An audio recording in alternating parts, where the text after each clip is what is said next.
I'm Walter Kennedy, and I'm one of the elders here at Centerpoint Church. About 5 years ago, after feeling really bad for a month, I went to go and see my doctor. After he checked a few things, he said, "Walter, you need to go home, get whatever you need, and go to the hospital as soon as you can." As soon as I got to the hospital, they started doing tests trying to discover what was wrong. It didn't take them very long to discover that I was in the midst of kidney failure and that I would need to start dialysis the next morning. It ended up that I was in the hospital for about 8 days, doing dialysis each day. Only after a couple days of being in the hospital and understanding how serious this was, I called a couple guys that I knew, and I needed them to come down and start praying for me.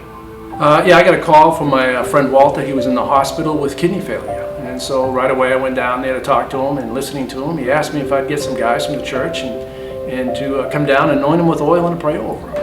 And so several of us drove down to the hospital, got into Walter's room, and an associate pastor anointed him with oil and started to pray. And he said, "God, according to your word, we're here praying for Walter for healing." The doctors told me that I had a window of opportunity for my kidneys to come back once on dialysis. It was only about 4 or 5 weeks. So I started dialysis immediately. Week 1, 2, 3, nothing was changing. 4 and 5, no changes. So the doctors told me, "Walter, your only hope right now is to stay on dialysis until you have an opportunity to do a kidney transplant." After the window of opportunity passed for my kidneys to return to normal, I continued to pray out to God for healing and for Him to do a miracle. My wife continued to pray. My wife fasted. I had people all over Prattville, all over the community, in states all over that continued to pray for me. After being on dialysis for 4 months, 3 times a week, the doctors told me one morning that it looked like my blood was improving, and they wanted me to only come in 2 times a week for the next several weeks, of which I did.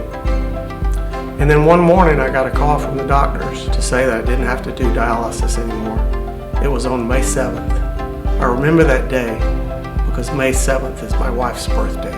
You know, the medical did everything they could do, and when they put him on a list to get a kidney transplant, it wasn't until then when, shortly after that, complete healing happened, and we're just thanking God for it. I believe that God answers prayers.